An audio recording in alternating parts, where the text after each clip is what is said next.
Baik, ini disiplin terakhir ya, disiplin keenam, building togetherness, membangun kebersamaan. Kebersamaan dengan siapa? Tentu dengan Allah.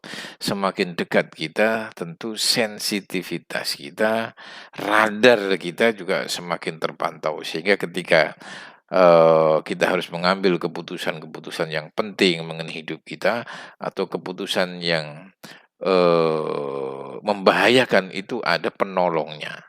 Nah, bagaimana membangun kebersamaan dengan Allah ini bisa kita lakukan? Pertama adalah berdoa dengan merendahkan hati. Jadi salah satu ciri doa yang kualitasnya bagus adalah doa yang kita sampaikan ke langit, tapi diiringi dengan merendahkan hati atau kesadaran-kesadaran kita untuk melucuti kesombongan kita kepada Allah atau kepada manusia.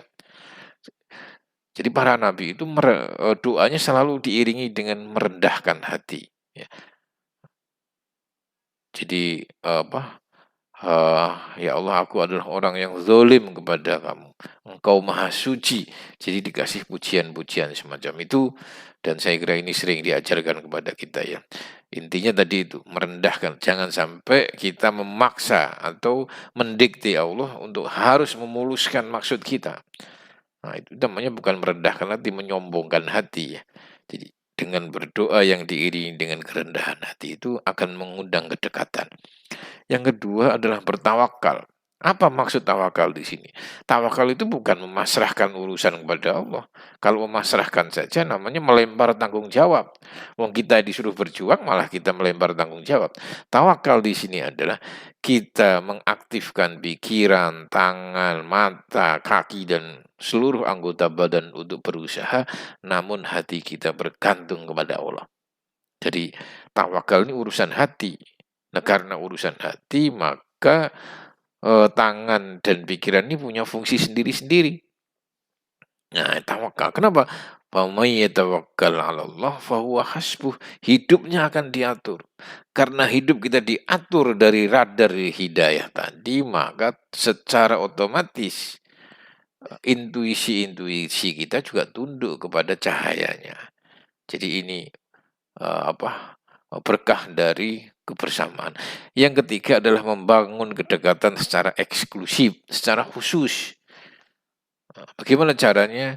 Eee, Bangun tengah malam, ya, membaca Al-Quran dengan pemaknaan, melakukan sholat tahajud atau beribadah di tempat-tempat yang dispesialkan, misalnya di Mekah, ya. Jadi eksklusif secara waktu bisa, secara tindakan bisa, atau secara tempat. Nah, membangun kedekatan eksklusif ini juga bisa meningkatkan kebersamaan dan secara otomatis juga berdampak kepada kecerdasan hati yang kaitannya tadi ada cahaya, dan ini juga punya dampak kepada intuisi.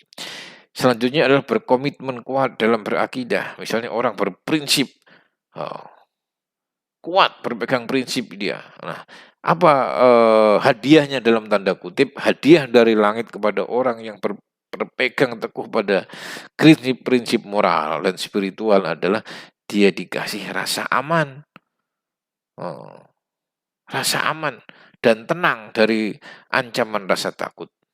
Ini juga berdampak kepada kecerdasan hati dan intuisi sekaligus.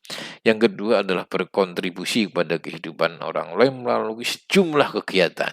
Ini bisa menyelamatkan kita, bisa membuka peluang kita, bahkan berdampak kepada kemakmuran emosi kita.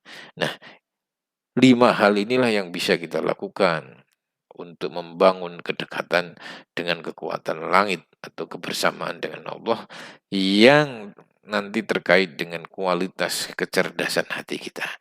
Oke, itulah 6 disiplin yang sudah kita pelajari. Sekarang sebagai penutup teman-teman sekalian, ini ada tool, ada alat yang bisa kita pakai untuk meningkatkan proses pencernaan ya. Dari 6 disiplin yang telah kita pelajari, mana yang sudah sering Anda jalankan? Meskipun tidak Anda sadari. Di bagian mana nih?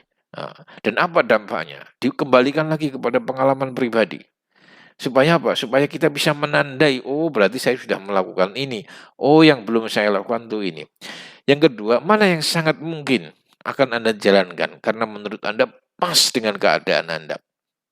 6 disiplin ini ketika kita terapkan dalam pekerjaan, dampaknya bukan saja ke hati, dampaknya bukan saja ke intuisi, tetapi dia berdampak kepada ekosistem hidup kita. Pekerjaan kita bagus, hubungan dengan orang lain bagus, kualitas kita secara umum juga bagus. Nah, yang terakhir adalah disiplin mana yang sulit Anda jalankan. Kenapa? Supaya kita juga ada dorongan untuk mencari, eee, mana, kenapa kita sulit menjalankan itu dan apa solusinya. Nah, itu semua teman-teman, 6 disiplin yang bisa kita lakukan maaf maaf, untuk meningkatkan kecerdasan hati dan, menajamkan intuisi. Demikian mudah-mudahan, eee, e-learning kita ini bermanfaat dan mohon maaf atas segala kekurangan. Akhirul kalam. Assalamualaikum warahmatullahi wabarakatuh.